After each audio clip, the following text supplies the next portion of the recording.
My name's Lisa, and in this video I'm going to show you guys how to draw Newman projections.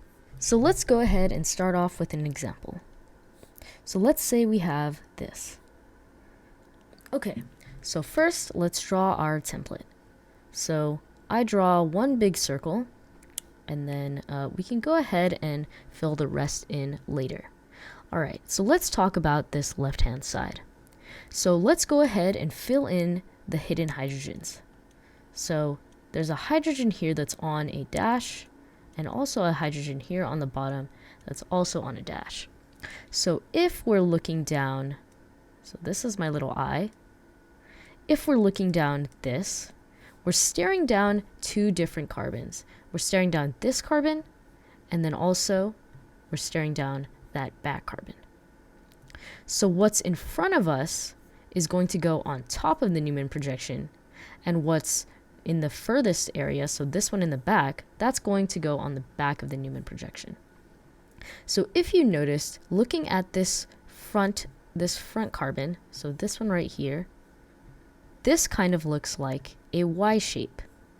So I can go ahead and highlight that. This kind of looks like a Y shape.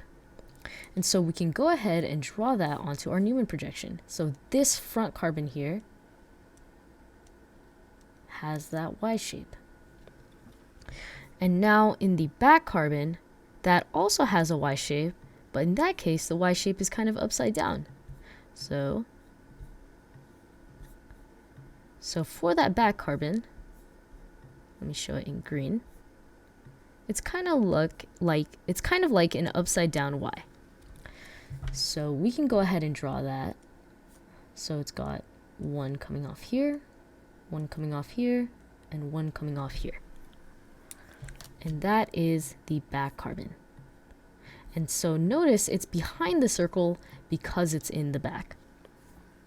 Alright, so now we can go ahead and start filling our substituents in. So for filling in substituents, I have a little trick. So I like to use what's called the tiny wedge dash person. So let's say we have this little guy, and we're staring down this bond right here, right? So if we're looking at this person from this side, so right now, imagine he's facing towards the side right now. So his right arm is on a wedge because his right arm would be what we would see if we're looking at him from the side. His right arm is what's closest to us. His left arm, from his point of view, his left arm is furthest away from us, so his left arm is on a dash. And so using him, we're going to be able to fill in our substituents. So first, let's start with bromine. So bromine's on a wedge. His right arm is on a wedge, so we're going to put bromine on the right side of the Newman projection. We can go ahead and write bromine. Now let's look at the hydrogen. The hydrogen's on a dash. His left arm is on a dash, and so we can go ahead and put the hydrogen on the left-hand side. Now what's going down is just that methyl group. We don't have to write it, but we can, so I'm just going to go ahead and write CH3. Now that's all it for the front carbon. Now what about that back carbon? So for the back carbon, we see a methyl group going up, and we see a hydrogen on a dash. His left arm's on a dash, so we're going to put the hydrogen on the left-hand side. And then finally, bromine. Bromine's on a wedge. His right arm's on a wedge, so we can go ahead and put bromine on this right-hand side. And that's pretty much it for this one. Okay, so let's go ahead and go over a few more examples. So say we have this problem. So let's go ahead and draw the Newman projection for this. So I start off with my circle. And now if you notice, in this case, the front carbon has that downward Y shape. So I'm going to draw it like this. And now the back carbon has the up Y shape. So behind the circle, I'm going to draw that upward Y shape. All right. So what's coming off from the top is that OH, that alcohol group. So we can go ahead and draw that and make sure the O is connected to the bond, not the hydrogen. And what's coming down is just 2 methyl groups. So it doesn't really matter, but we can still show it. So this methyl group is on a dash, on a wedge, sorry. So it's coming on the right hand side.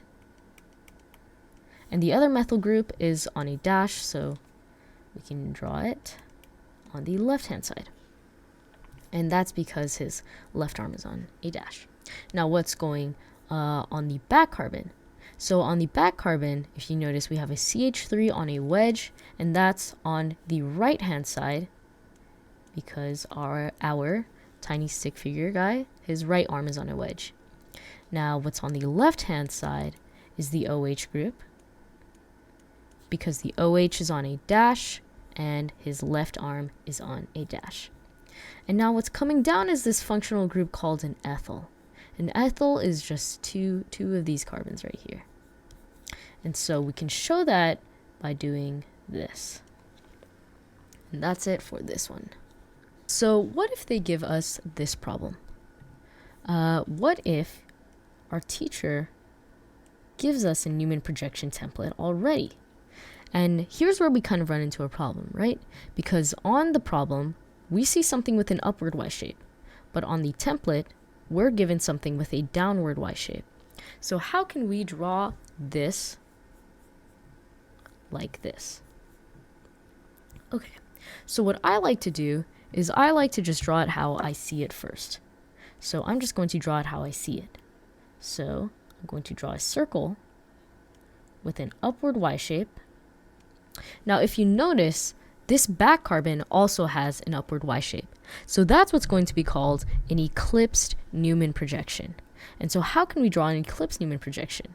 Well, you can either draw the lines behind, or I like to show them as dashes. Like that, and like that. Now keep in mind where I drew these dashes. So you don't want to draw something like this, where this dash is right here, but then this dash is right here. It just doesn't make sense like linearly. So just make sure to keep your dashes in line. You don't want to draw something like that. Okay. All right, so let's go ahead and fill it in. So what's coming on the left-hand side is the methyl group. So methyl, you can write CH3, or you can write Me. So I'm going to go ahead and write Me. And what's coming off the right-hand side is another methyl group. Now on the bottom, we have an OH group. I'll draw the H on the left side. Now let's move on to the back carbon. So on the back carbon, on a wedge, we have the methyl group. And so it's going to go on the right-hand side. And then this OH group, which is on a dash, is going to go on the left-hand side. Now we have an ethyl coming out of the bottom. So we can either show it like that, or we can write ethyl. And I'm just going to go ahead and write ethyl, ET. So now that we have this, now we can fill in the template that we were given. So if you remember, we were given a template that looks like this. So based on this, we can kind of just fill it in, a template that was given like this. So based on this, well, I drew my scratch work earlier, now we can figure out how to rotate it, because each of these carbons can rotate. It's kind of like a fan. So single bonds can rotate. These single bonds right here can rotate. So each one of these carbons and their substituents, it's like a fan that can move around in circles. So this front carbon can move like a fan, and that back carbon can also move like a fan. So we can just rotate this top one and this back one to look like something like this. So let's go ahead and draw in the eclipsed one back there. So we can rotate, we want to rotate these to match, right? So if you can imagine, if I just rotate this slightly down right here, just slightly, then this OH group, oopsies, this OH group would be here now, and this methyl group would be here. So what I'm doing is I'm basically just taking it and rotating it kind of like that, so that this now is down like that. Alright, so let's go ahead and fill in the rest of these substituents. So the OH group is on the left, the ME group is on the right, there's an ME coming out of the top, an OH coming out of the top, and then this ethyl here is on the left, and another methyl group here. So this is how we would draw it if we were given a template like this. And this is the finished product. So say we're kind of given that same problem where our teacher gives us a template and she wants H there at the top right and in this upward Y shape. And we're given a template that looks like this. So let's go ahead and start this problem. So I've already filled in the missing hydrogens and I've drawn my little bond line guy, stick figure guy. And instead of looking down this way, we're actually looking down this way now. So we're looking down these two carbons right here. So how can we show that in a Newman projection? So just like always, I like to start off with just what I see first before I try and fill in that template. So what I see is a downward Y shape.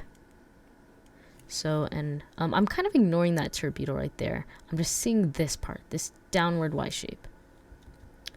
And now in the back, I see an upward Y shape. And that upward Y shape would be right here. And this is all about perspective. So what's in front of me is going on top. So notice in this case it switches. This one's not the front carbon anymore. This one's the front carbon because my little stick figure guy is looking at this one first. This is what's right in front of him. And this one's in the back. Okay, so let's go ahead and start filling in our substituents. So this terbutyl is coming off the top. You can write terbutyl or you can just draw it out. You can also write CCH33. So I can go ahead and do that. CCH3. Now what's coming on the left-hand side is this methyl now. Because if you notice, if we're looking at our stick figure guy from the side, his left arm's on a wedge now, not his right arm anymore. So his left arm's on a wedge and his right arm is on a dash now. So this methyl group, which is on a wedge, is going to go on the left-hand side. So H3, see that methyl group? And that hydrogen is going to go on the left-hand side. So now that we're done with our front carbon, we can go ahead and move on to our back carbon. So what's coming off the wedge here is this ethyl. So ethyl is going to go on the left-hand side. Hydrogen is going to go on the right-hand side. And what's coming down is just this methyl group. So now that we have that, now we can fill in our template, right? So our teacher wants us to have this hydrogen in front. So if you can imagine, what we're going to do is just rotate this just like a fan so that this hydrogen ends up right here. And then this terbutyl group is going to end up in that top left-hand position. And then this methyl group is going to end up downward, facing down. So let's go ahead and draw that in.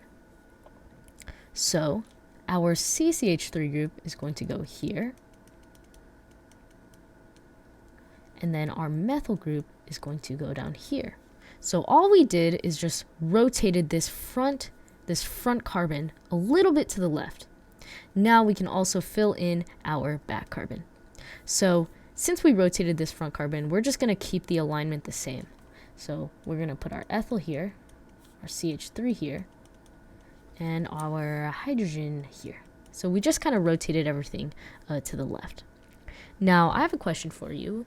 Is this the lowest energy conformation? So is this one right here, is this the lowest energy conformation? So actually, this Newman projection is not the lowest energy conformation. It is not the best way to draw this. Now why? It's because these bulky groups here, this ethyl and this terbutyl group, they're really, really bulky.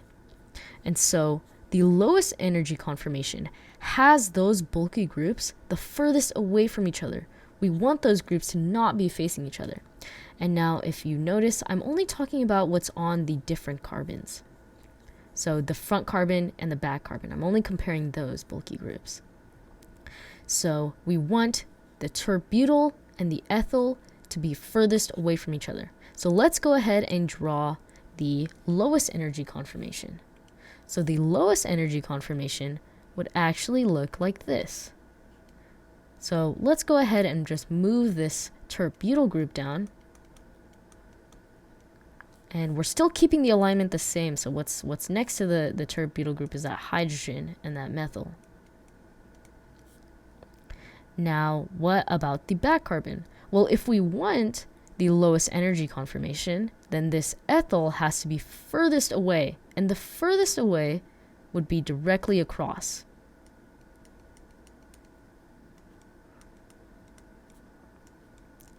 So this is how you draw the lowest energy conformation of a Newman projection. We just want the bulkiest groups furthest away from each other.